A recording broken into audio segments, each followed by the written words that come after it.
back at the Israel Strategy Conference, and I am very pleased to talk with Itai Stern from INSEAD. He's run a couple very interesting sessions today on virtual reality and the use of virtual reality in the classroom. So welcome, Itai. Thank you so much. Great to talk to you.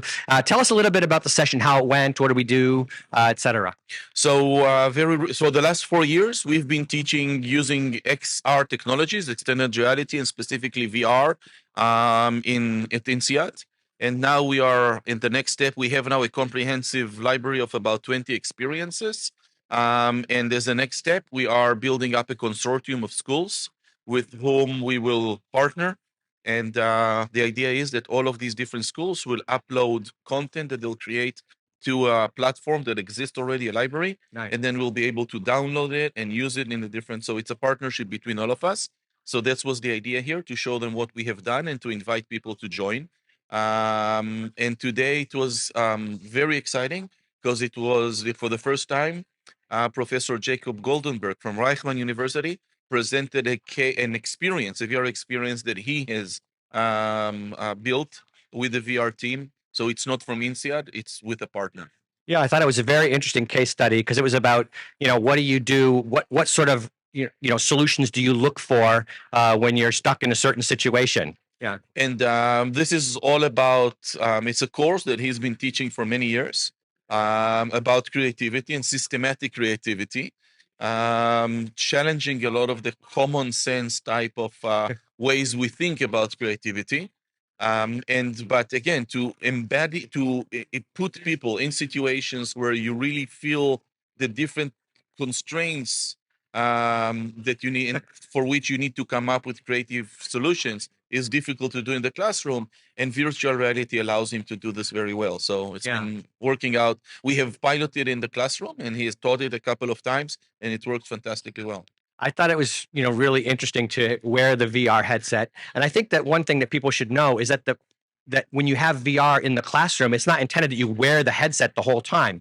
You put it on, you understand the situation, and then you get people's reactions and maybe collect some kind of statistics or something about what they've done.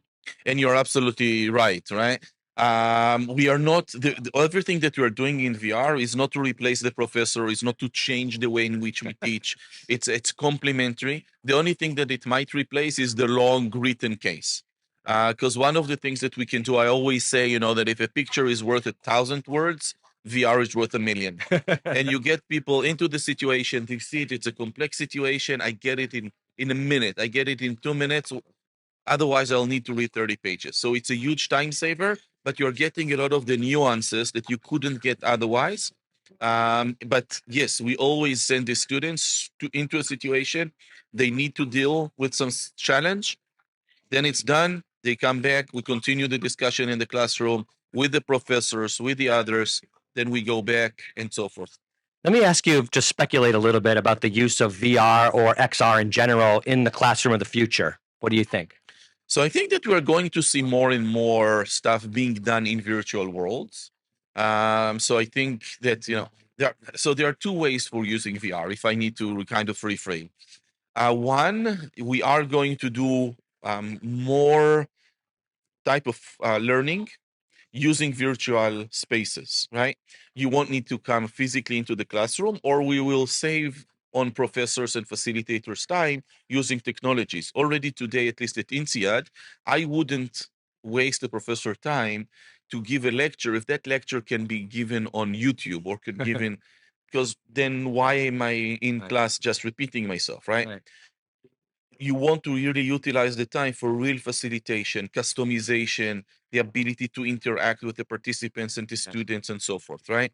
So this is one way in which we're going to use technologies to be able to optimize resources in terms of how we teach and how we learn in the classroom. The other one is to embed people, to make it more experiential. Yeah. And I think that what's happening right now, we know, so INSEAD prides itself for being the business school for the world, which means one of the things that it means, we take our students to see the world a lot. We have 4 campuses that go around the world. It's becoming more and more complex to do for many different reasons, and environmental concerns are becoming major in how we manage our operations. So we need to bring the world to the students. Right. So I think that we're going to see more in that. If it's going to replace the professors, the interactions, probably not. Right. but it's definitely going to be brought into other things that we couldn't do before to replace, flights, to replace bringing in people for just very short periods of time and so forth. Very nice. So there you have it, a little glimpse into the future of business education using virtual and extended reality. So thanks a lot for joining us, Itai. Thanks a lot for talking. And thank you so much for interviewing.